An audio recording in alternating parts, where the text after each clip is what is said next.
한겨울 새벽 서울 외곽의 산부인과 병원 앞에는 눈이 소복이 쌓여 있었다. 주차장 가로등 아래로 희뿌연 눈발이 날리고 있었고 시계는 오전 6시 50분을 가리키고 있었다. 서윤아는 택시에서 내려 병원 입구를 바라보며 가쁜 숨을 몰아쉬었다. 배를 감싸 쥔 손은 떨리고 있었고 등줄기를 타고 흐르는 땀방울은 차가운 겨울 공기와 대조를 이뤘다. 윽! 또다시 밀려오는 진통에 그녀는 입술을 깨물었다. 임신 38주. 예정일보다 2주나 빠른 진통이었다. 새벽 4시부터 시작된 통증은 점점 강해졌고 그녀는 결국 혼자 택시를 불러 병원으로 향할 수밖에 없었다. 남편 박도연에게 3번이나 전화를 걸었지만 받지 않았다. 문자를 보내도 읽음 표시조차 뜨지 않았다. 응급실 자동문이 열리며 따뜻한 공기가 얼굴을 감쌌다. 유나는 접수대로 비틀거리며 걸어가 산모 수첩을 내밀었다. 진통이 5분 간격이에요. 네, 산모님. 바로 진료실로 모시겠습니다. 보호자는요? 곧 올 거예요. 간호사의 부축을 받으며 진료실로 향하는 동안 유나는 핸드폰을 다시 확인했다. 여전히 아무런 답장이 없었다. 가슴 한편이 무너져 내리는 것 같았지만 지금은 아이에게만 집중해야 했다. 진료실에서 검진을 마친 담당 의사는 침착한 목소리로 말했다. 자궁경부가 4cm 정도 열렸습니다. 분만실로 이동하셔야 할 것 같아요. 보호자분께 연락하셨나요? 네, 오고 있을 거예요. 거짓말이었다. 하지만 혼자라는 사실을 인정하기엔 너무 창피했다. 그녀는 분만실로 이동해 침대에 누웠고 시계를 힐끔힐끔 쳐다보며 도연을 기다렸다. 오전 7시 20분. 마침내 분만실 문이 열렸다. 도연이 들어왔다. 하지만 그의 얼굴엔 걱정이나 미안함 대신 짜증만 가득했다. 뒤따라 시어머니 오정희도 함께 들어왔다. 어휴, 진짜. 새벽부터 전화를 몇 번을 하는 거야? 사람 잠을 설치게. 도연의 첫마디였다. 유나는 순간 할 말을 잃었다. 그녀가 기대했던 건 위로였고 격려였고 따뜻한 손길이었다. 하지만 돌아온 건 차가운 비난뿐이었다. 도연 씨, 저 진짜 힘들어요. 제발 좀. 힘들긴 뭐가 힘들어. 애 낳는 거 누구나 다 하는 거 아니야? 정희가 끼어들었다. 요즘 애들은 진짜 나약해. 옛날엔 밭에서 일하다가 애 낳고 다시 일했다는데 뭐 그리 호들갑이야? 유나는 참았던 눈물이 터져 나올 것 같았다. 하지만 진통이 다시 밀려왔고 그녀는 배를 움켜쥐며 신음을 흘렸다. 아니 지금 소리 좀 그만 질러. 복도까지 다 들리잖아. 창피하게. 도연은 짜증스럽게 말하며 창밖을 바라봤다. 그의 옷에선 희미하게 술 냄새가 났고 목소리는 약간 어눌했다. 유나는 그제야 깨달았다. 남편이 술을 마시고 온 것이었다. 도연 씨, 술 마셨어요? 그게 지금 중요해? 친구들이랑 모처럼 만났는데 끊고 와야 했잖아. 다 너 때문이야. 유나의 가슴 속에서 무언가가 깨지는 소리가 들렸다. 그녀는 떨리는 목소리로 간신히 말했다. 제발, 지금만이라도 좀 도와줘요. 제발요. 그러자 도연은 대뜸 발로 그녀의 침대의 다리를 걷어찼다. 쿵하는 둔탁한 소리와 함께 침대가 흔들렸고 유나는 비명을 질렀다. 악! 시끄러워. 계속 징징대지 말라고. 정희는 옆에서 팔짱을 끼고 차갑게 말했다. 원래 약한 애들이 더 요란 떠는 법이야. 우리 며느리도 그런가 봐. 간호사들이 급히 달려왔다. 분만실 안팎은 순식간에 소란스러워졌고 의료진이 도연과 정희를 제지했다. 보호자분들, 지금 산모가 위험한 상황입니다. 밖으로 나가 주셔야겠습니다. 뭐? 우리가 뭘 잘못했다고? 도연은 반항했지만 결국 병원 보안요원까지 나서며 그들은 복도로 쫓겨났다. 유나는 침대 위에서 몸을 떨며 울음을 터뜨렸다. 간호사가 다가와 그녀의 손을 잡았다. 괜찮아요, 산모님. 우리가 있어요. 안전하게 아기 낳을 수 있도록 도와드릴게요. 하지만 유나의 마음속에는 이미 깊은 상처가 새겨져 있었다. 그녀가 가장 힘든 순간, 가장 곁에 있어야 할 사람이 가장 큰 고통을 안겨준 것이다. 그리고 이 모든 장면은 병원 복도와 분만실 입구에 설치된 CCTV에 고스란히 녹화되고 있었다. 시간, 날짜, 그리고 두 사람의 얼굴까지 선명하게 담긴 채로 오후 2시 30분 KTX 서울역 플랫폼에 부산발 열차가 멈춰 섰다. 이영숙은 작은 캐리어 하나만 들고 서둘러 개찰구를 빠져나왔다. 딸의 다급한 전화를 받고 새벽부터 준비해 올라온 길이었다. 택시를 잡아타며 그녀는 핸드폰을 다시 확인했다. 유나에게서 온 마지막 문자는 간단했다. 엄마, 아기 나왔어요. 하지만 그 뒤로는 아무 연락이 없었다. 영숙의 가슴은 불안으로 두근거렸다. 20년 넘게 기업의 회계 분쟁과 세무조사를 다뤄온 그녀였지만 딸의 일만큼은 냉정해질 수가 없었다. 기사님, 최대한 빨리 가주세요. 네, 알겠습니다. 병원에 도착한 건 오후 3시 10분. 영숙은 안내 데스크에서 유나의 병실 번호를 확인하고 엘리베이터로 달려갔다. 3층 산후조리실 앞 복도, 그곳에서 그녀가 본 광경은 충격 그 자체였다. 휠체어에 앉아있는 유나. 병원복 소매는 찢어져 있었고 왼쪽 팔에는 시퍼런 멍이 선명했다. 얼굴 한쪽에도 붉은 자국이 남아 있었다. 유나는 고개를 떨구고 있었고 옆에 선 간호사가 조심스럽게 그녀를 달래고 있었다. 유나야. 영숙의 목소리에 유나가 고개를 들었다. 딸의 눈은 퉁퉁 부어 있었고 그 안에는 두려움과 절망이 가득했다. 엄마. 유나는 그 한마디만 내뱉고 울음을 터뜨렸다. 영숙은 달려가 딸을 끌어안았다. 딸의 몸은 가늘게 떨리고 있었고 그 떨림이 고스란히 영숙에게 전해졌다. 괜찮아, 엄마가 왔어. 이제 괜찮아. 간호사가 다가와 낮은 목소리로 설명했다. 보호자분이시죠?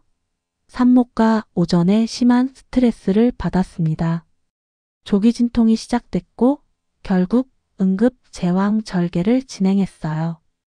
다행히 아기는 건강합니다만. 다행이라고요? 영숙의 목소리가 낮게 깔렸다.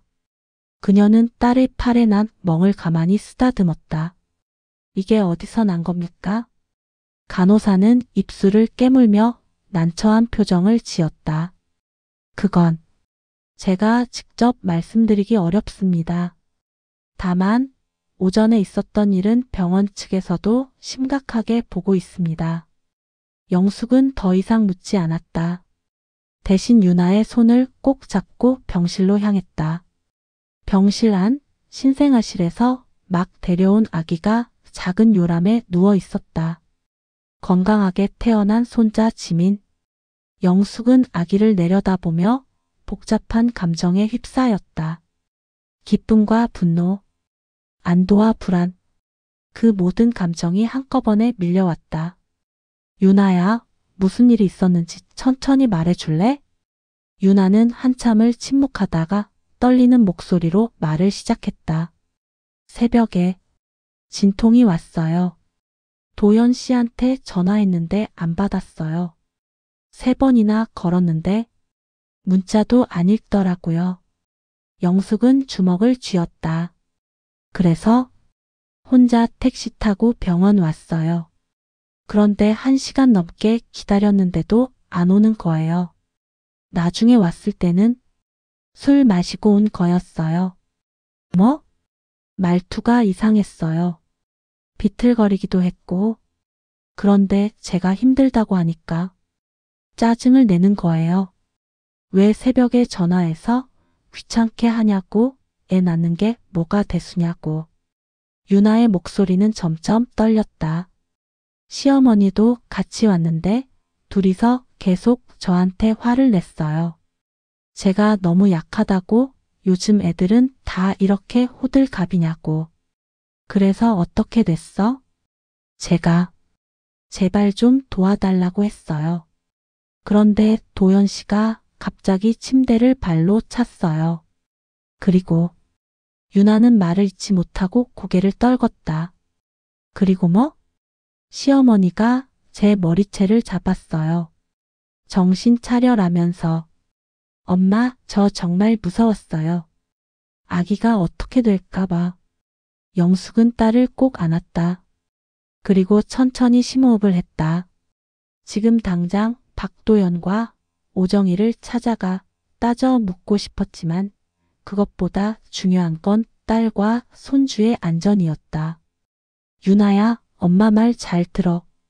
지금부터 엄마가 하는 대로만 해. 알겠지? 엄마, 일단 여기서 푹 쉬어. 그리고 아무것도 걱정하지 마. 엄마가 다 해결할 테니까. 영숙은 병실을 나와 간호사실로 향했다. 수간호사를 만나 조용히 물었다. 오늘 오전에 있었던 일 CCTV에 다 찍혔죠? 수간호사는 잠시 망설이다 고개를 끄덕였다. 네, 복도와 분만실 입구 모두 녹화됩니다. 그 영상 열람이 가능한가요? 법적 절차를 밟으신다면 가능합니다. 다만 병원 측에서도 이미 해당 영상을 보관 조치했습니다. 산모 안전과 관련된 중대한 사안이라고 판단했거든요. 영숙은 고개를 끄덕였다. 그녀의 눈빛이 차갑게 가라앉았다. 감사합니다. 필요한 절차 안내해 주시면 바로 진행하겠습니다. 병실로 돌아온 영숙은 창밖을 바라봤다. 하늘은 여전히 잿빛이었고 눈은 계속 내리고 있었다. 하지만 그녀의 마음속에는 이미 명확한 계획이 세워지고 있었다. 20년간 세무사로 일하며 수많은 기업의 분쟁을 해결해왔다. 불리한 상황을 유리하게 만드는 법, 증거를 확보하고 법적 절차를 밟는 법, 그 모든 걸 그녀는 알고 있었다. 이번엔 딸을 위해 그 모든 지식을 사용할 차례였다. 영숙은 핸드폰을 꺼내 오래된 연락처를 찾았다. 서울에서 가장 유능하다고 소문난 가사 전문 변호사. 그녀는 번호를 눌렀다. 여보세요, 김 변호사님? 저 이영숙입니다. 상담 좀 받고 싶은데요. 통화는 30분간 이어졌다. 영숙은 차분하게 상황을 설명했고 필요한 서류와 절차를 확인했다. 그리고 통화를 끊으며 작게 중얼거렸다. 이제 시작이다. 이튿날 오전 9시 영숙은 병원 행정실에서 CCTV 영상 열람 신청서를 제출했다. 담당 직원은 서류를 검토하며 조심스럽게 말했다. 보통 이런 경우 경찰 조사나 법원 명령이 있어야 하는데요. 제 딸이 산모 폭행을 당했습니다. 병원 측에서도 이미 해당 영상을 보관 조치했다고 들었어요. 피해자 측 열람 요청은 정당한 권리 아닌가요? 영숙의 목소리는 단호했다.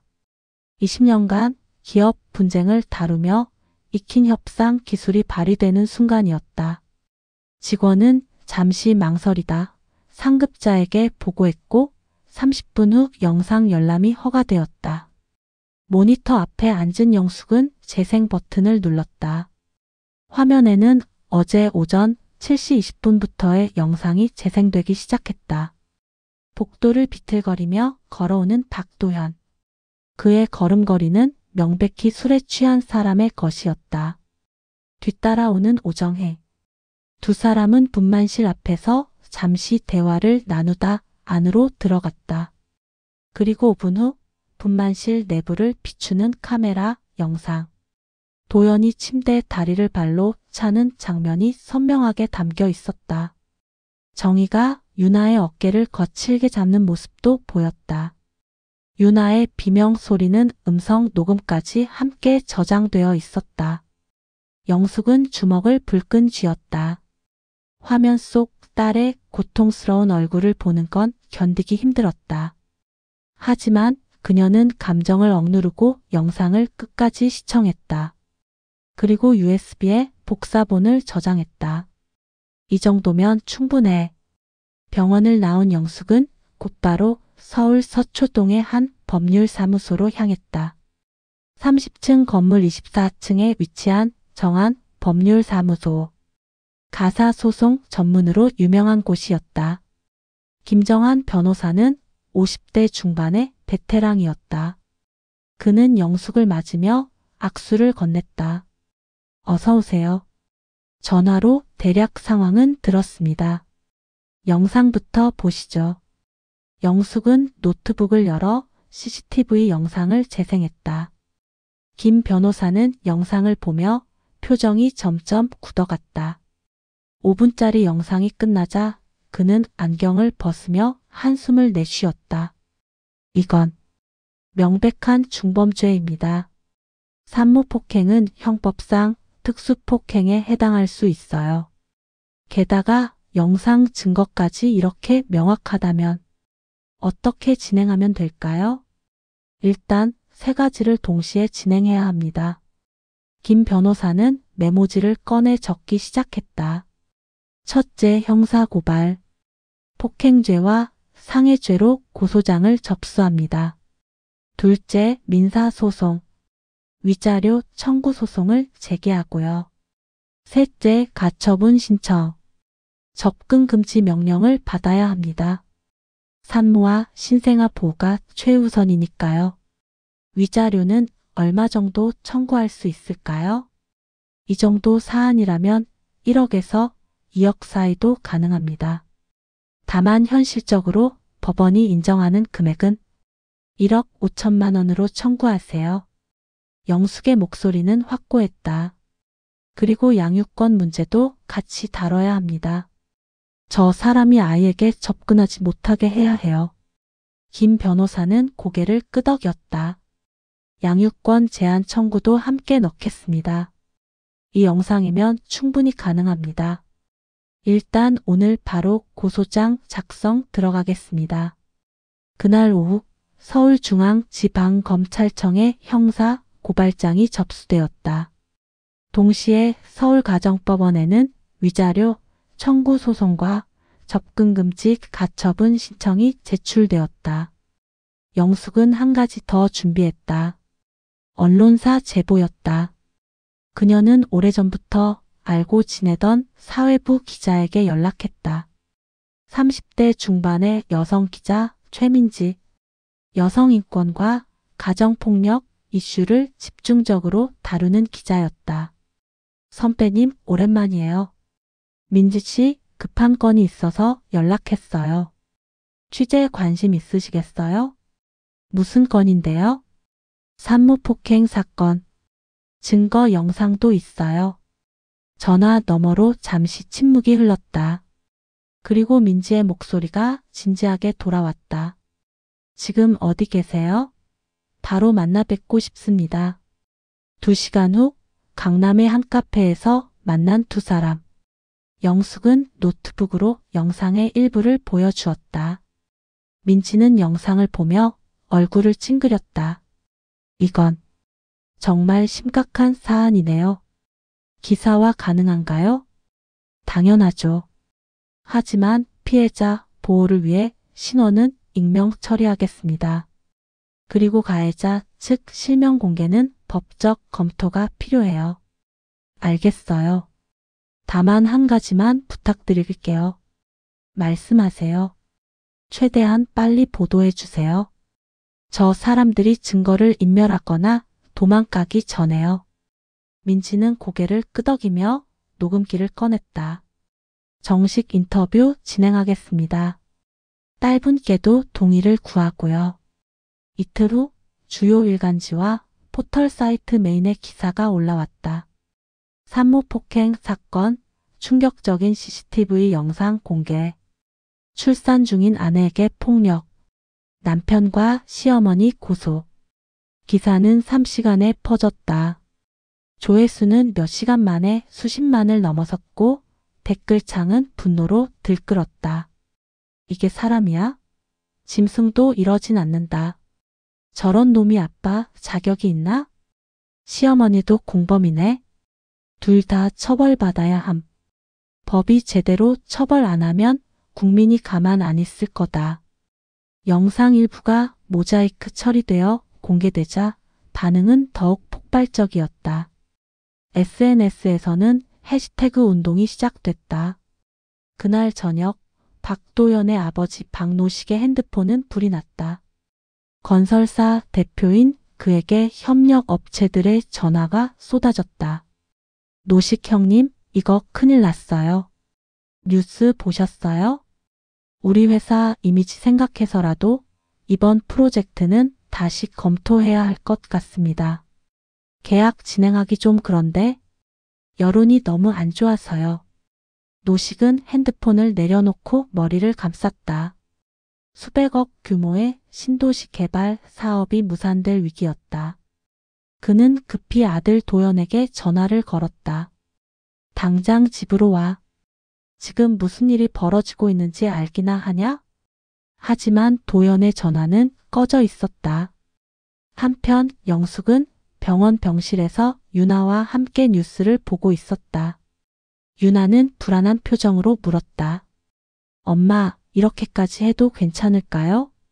괜찮은 게 아니라 꼭 해야 하는 거야. 내가 당한 일은 절대 용서받을 수 없어. 영숙은 딸의 손을 꼭 잡았다. 이제 시작이야. 진짜 싸움은 지금부터야. 2달이 흘렀다. 2월의 찬바람이 여전히 매서운 어느 목요일 오전 10시. 서울중앙지방법원 417호 법정. 방청석은 이미 사람들로 가득 차 있었다. 기자들이 최소 20은 넘어 보였고 여성인권 단체 회원들도 여러 자리를 지키고 있었다. 일반 시민들도 방청권을 받기 위해 새벽부터 줄을 섰다는 소식이 들렸다. 이 사건은 이미 사회적 이슈가 되어 있었다. 피고인 박도연, 오정희를 입정시키세요. 법정 직원의 목소리가 울렸다. 문이 열리고 수갑을 찬 박도연이 들어왔다. 2달 전에 오만한 모습은 온데간데 없었다. 얼굴은 수척했고 눈빛은 흔들리고 있었다. 뒤따라 들어온 오정희도 마찬가지였다. 한때 당당하던 그녀는 이제 고개조차 제대로 들지 못했다. 방청석 한편에 앉은 영숙은 그들을 차갑게 바라봤다. 옆자리의 유나는 떨리는 손으로 물컵을 잡았다. 김정한 변호사가 조용히 그녀의 어깨를 두드렸다. 긴장하지 마세요. 준비는 완벽하게 했습니다. 재판장이 자리에 앉았다. 50대 후반으로 보이는 여성 판사였다. 그녀는 서류를 정리하며 입을 열었다. 지금부터 산모폭행 사건 2025고 합 1847호 공판을 시작하겠습니다. 먼저 피해자 측 증인 신문을 진행하겠습니다. 네, 재판장님. 김 변호사가 일어서며 유나를 증인석으로 안내했다. 유나는 천천히 걸어가 자리에 앉았다. 그녀의 손은 여전히 떨리고 있었지만 눈빛만큼은 또렷했다. 증인 선서하시겠습니까? 네. 유나는 선서문을 낭독했다. 목소리가 약간 떨렸지만 끝까지 또박또박 읽어 내려갔다. 김 변호사가 질문을 시작했다. 증인은 2025년 1월 8일 새벽 진통이 시작되었을 때 어떻게 하셨습니까? 남편에게, 박도연에게 전화를 했습니다. 3번 걸었지만 받지 않았어요. 그래서요? 혼자 택시를 타고 병원으로 갔습니다. 그리고 1시간 넘게 기다렸어요. 유나의 목소리가 점점 작아졌다. 남편이 도착했을 때 처음엔 기뻤어요. 힘든 순간에 곁에 있어 줄 거라고 믿었으니까요. 하지만요, 술 냄새가 났어요. 말투도 이상했고 비틀거리기도 했어요. 그리고 제가 힘들다고 하자 유나는 말을 잇지 못하고 눈물을 흘렸다. 재판장이 물을 건네며 말했다. 천천히 하셔도 됩니다. 잠시 후 유나는 다시 입을 열었다. 왜 이 시간에 전화해서 깨우냐? 애 낳는 게 뭐가 대수냐고 했어요. 시어머니도 같이 와서 요즘 애들은 다 나약하다. 옛날 사람들은 밭에서 일하다 애 낳았다고 했습니다. 방청석에서 한숨 소리가 새어 나왔다. 그 다음에는요? 저는 정말 힘들었어요. 진통도 심했고 무서웠고. 그래서 제발 좀 도와달라고 했어요. 그랬더니 유나의 목소리가 떨렸다. 남편이 침대를 발로 찼어요. 그리고 시끄럽다. 징징대지 말라고 소리쳤습니다. 시어머니는 제 어깨를 거칠게 잡았고요. 그때 느낀 감정이 어땠습니까? 두려웠어요. 아기가, 제 뱃속의 아기가 어떻게 될까 봐. 그리고 배신감, 가장 힘든 순간에 가장 가까운 사람이 저를 공격하는 게 믿을 수가 없었어요. 재판장이 물었다. 그 일 이후로 어떤 영향을 받았습니까? 밤마다 악몽을 꿔요. 그날 장면이 계속 반복돼요. 아기를 볼 때마다 미안한 마음이 들고 제가 엄마 자격이 있나 싶고 유나는 더 이상 말을 잇지 못하고 고개를 떨궜다. 증인신문 마치겠습니다. 이어서 CCTV 영상이 법정에 상영되었다. 대형 모니터에 그날의 상황이 재생되기 시작했다. 도연이 술에 취해 비틀거리는 모습, 침대를 발로 차는 장면, 정희가 유나의 어깨를 잡는 장면. 모든 게 선명했다. 방청석에서 작은 비명과 한숨이 터져 나왔다. 기자들은 메모를 하거나 노트북을 두드렸다. 영상이 끝나자 법정은 무겁게 가라앉았다. 재판장이 피고인들을 향해 물었다. 피고인 박도연, 영상에 나온 행동을 인정합니까? 도연은 한참을 침묵하다 작은 목소리로 대답했다. 인정합니다. 변명할 말이 있습니까? 죄송합니다. 재판장의 표정이 굳어졌다. 피고인 오정희는요? 정희도 고개를 떨구며 대답했다. 제가 잘못했습니다. 검사가 일어나 최종 의견을 진술했다. 피고인들의 행위는 단순한 폭행이 아닙니다. 생명을 잉태한 산모를 가장 취약한 순간에 공격한 것입니다. 이는 명백한 중범죄이며 엄벌이 필요합니다. 검찰은 피고인 박도연에게 징역 2년, 피고인 오정희에게 징역 1년을 구형합니다. 3시간에 걸친 공판이 끝나고 선고 기일이 잡혔다. 2주 후였다. 그리고 2주 후 다시 같은 법정. 재판장이 판결문을 낭독하기 시작했다. 피고인 박도연은 임신 38주의 아내를 폭행했고 이는 산모와 태아 모두에게 심각한 위험을 초래했습니다. 더욱이 피고인은 남편이자 아버지로서 보호해야 할 의무가 있었음에도 이를 저버렸습니다. 재판장은 숨을 고르고 계속했다. 피고인 오정혜 역시 공범으로서 책임이 있습니다. 시어머니로서 며느리를 보호해야 할 위치에 있었으나 오히려 폭력에 가담했습니다. 이에 본 재판부는 다음과 같이 판결합니다. 법정이 숨을 죽였다. 피고인 박도연에게 징역 1년 6개월을 선고합니다.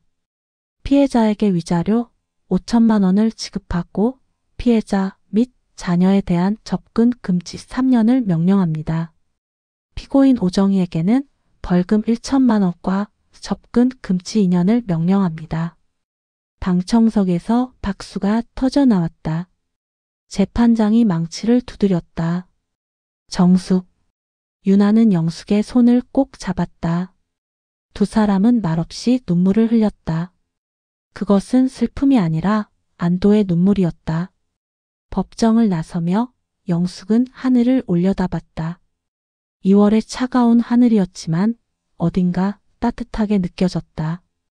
이제 진짜 시작이야, 윤아야. 네, 엄마. 두 사람은 손을 맞잡고 법원을 나섰다.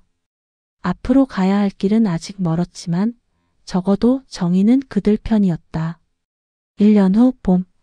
서울 마포구 연남동의 한 아파트 15평 남짓한 작은 공간이었지만 햇살이 가득 들어오는 남양 거실은 따뜻했다. 창밖으로는 벚꽃이 흐드러지게 피어 있었다. 지민아, 이리 와봐. 할머니가 뭐 갖고 왔는지 볼래? 영숙이 손자를 부르자 두 돌이 막 지난 지민이가 아장아장 걸어왔다. 통통한 볼에 까만 눈망울, 건강하게 자란 아이의 모습에 영숙은 절로 미소가 지어졌다. 할미, 그래, 우리 지민이. 이거 봐, 새 신발이야. 작은 운동화를 보여주자 지민이는 까르르 웃으며 좋아했다. 영숙은 손자를 안아 올리며 거실을 둘러봤다. 작지만 알뜰하게 꾸며진 공간. 한쪽 벽면에는 아기용품들이 정리되어 있었고 책상 위에는 노트북과 서류들이 놓여 있었다. 엄마, 지민이 유식 다 먹었어요. 오늘은 호박죽이랑 닭 가슴살 넣은 거 먹였어요. 부엌에서 윤아가 나왔다. 1년 전과는 확연히 달라진 모습이었다. 얼굴에는 생기가 돌았고 눈빛도 밝아졌다. 무엇보다 자신감이 느껴졌다. 우리 손자 잘 먹네. 엄마 밥은 먹었어? 네, 아까 먹었어요. 엄마는요? 나도 먹었어. 그나저나 사업은 잘 되고 있어? 윤아는 환하게 웃으며 고개를 끄덕였다. 네, 이번 달 매출이 지난달보다 30%나 올랐어요. 고객 리뷰도 정말 좋고요. 윤아는 이제 온라인 유아용품 쇼핑몰 대표였다. 맘스초이스라는 이름의 쇼핑몰을 운영한 지 8개월. 처음엔 육아 커뮤니티에서 소소하게 시작했다. 직접 써본 제품들을 리뷰하고 다른 엄마들과 정보를 나누던 것이 시작이었다. 실제로 사용해본 엄마가 추천하니까 믿을 수 있다는 반응이 좋았고 점차 주문이 들어오기 시작했다. 영숙이 초기 자본금을 지원해 주었고 윤아는 밤낮 없이 일했다. 지민이를 재우고 나면 새벽까지 상품을 등록하고 고객 문의에 답변을 달았다. 힘든 순간도 많았다. 새벽에 지민이가 깨서 울면 졸린 눈을 비비며 달래야 했고 주문이 몰리면 혼자서 포장과 배송을 처리해야 했다. 하지만 그 모든 순간이 그녀를 더 강하게 만들었다. 엄마 덕분이에요. 엄마가 도와주지 않았으면 여기까지 못 왔을 거예요. 무슨 소리야. 다 내가 잘해서 그런 거지. 엄마는 옆에서 지켜본 것뿐이야. 영숙은 딸의 머리를 쓰다듬었다. 1년 전 법정에서 나왔을 때만 해도 앞날이 막막했다. 혼자 아이를 키우며 살아갈 수 있을까? 경제적으로 버틸 수 있을까? 수많은 걱정이 있었다. 하지만 딸은 생각보다 강했다. 아니, 강해졌다. 고통을 겪으며 단단해진 것이다. 이번 주말에 육아 박람회 가볼까 해요. 새로운 제품들도 보고 업체 미팅도 잡았거든요. 그래, 좋지. 지민이는 엄마가 봐줄게. 고마워요, 엄마. 오후가 되어 영숙은 지민이를 데리고 근처 공원으로 산책을 나갔다. 윤아도 함께했다. 봄바람이 살랑살랑 불어오고 아이들의 웃음소리가 여기저기서 들렸다. 벤치에 앉아 지민이가 노는 모습을 지켜보던 중 유나는 멀리서 낯익은 뒷모습을 발견했다. 허름한 작업복 차림의 남자. 박도연이었다. 1년 6개월 형을 선고받았지만 집행유예를 받아 6개월 만에 풀려난 그는 이제 건설 현장에서 일용직으로 일하고 있다는 소문을 들었다. 아버지 박노식의 회사는 부도가 났고 가족들은 뿔뿔이 흩어졌다. 도연도 유나를 봤다. 두 사람의 시선이 잠시 마주쳤다. 하지만 도연은 고개를 돌렸다. 그리고 멀어지는 발걸음에는 후회가 묻어 있었다. 유나는 아무 감정도 느끼지 않았다. 미움도 연민도 아무것도. 그는 이제 그녀의 인생에서 아무 의미도 없는 사람이었다. 엄마, 저 사람 누구야? 지민이가 물었다. 그냥 아는 사람이야. 응. 지민이는 금방 관심을 잃고 다시 놀이터로 달려갔다. 영숙이 딸의 어깨를 감쌌다. 괜찮아? 네. 아무렇지도 않아요. 정말로 그랬다. 과거는 과거일 뿐이었다. 중요한 건 지금이고 앞으로였다. 저녁이 되어 집으로 돌아온 세 사람은 함께 저녁을 먹었다. 영숙이 만든 된장찌개와 유나가 준비한 불고기. 소박하지만 따뜻한 식사였다. 지민아, 맛있어? 응, 맛있어. 아이의 웃음소리가 집안을 가득 채웠다. 식사를 마치고 설거지를 하던 유나는 창밖을 바라봤다. 어둠이 내려앉았지만 거리의 불빛들이 환하게 빛나고 있었다. 엄마? 응? 엄마가 없었으면 전 여기까지 못 왔을 거예요. 정말 고마워요. 영숙은 딸을 꼭 안아주었다. 엄마는 내가 행복한 게 가장 좋아. 그리고 지민이가 건강하게 자라는 것. 그것만으로 충분해. 밤이 깊어가고 지민이를 재운 유나는 침대 옆에 앉았다. 아이의 고른 숨소리를 들으며 그녀는 작게 속삭였다. 지민아, 엄마가 항상 너를 지켜줄게. 내 곁엔 할머니도 있고 너를 사랑하는 사람들이 많아. 우리는 혼자가 아니야. 아이는 잠결에 미소를 지었다. 유나는 아이의 이마에 입맞춤을 하고 조용히 방을 나왔다. 거실에서 영숙은 커튼을 걷으며 밤하늘을 바라봤다. 별이 몇 개 보였다. 도시의 불빛 때문에 많이 보이지는 않았지만 그래도 반짝이고 있었다. 세상은 여전히 완벽하지 않았다. 여전히 부당함이 존재했고 고통받는 사람들이 있었다. 하지만 그 속에서도 희망은 있었다. 어둠 속에서 빛을 찾아가는 사람들이 있었다. 영숙은 창문을 닫고 조명을 껐다.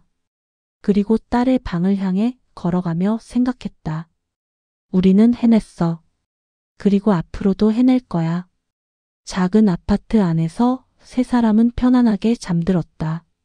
내일은 또 다른 하루가 시작될 것이다. 도전과 기쁨이 함께하는 하루. 하지만 이제 그들은 두렵지 않았다. 함께 있었으니까. 그리고 그것만으로 충분했다.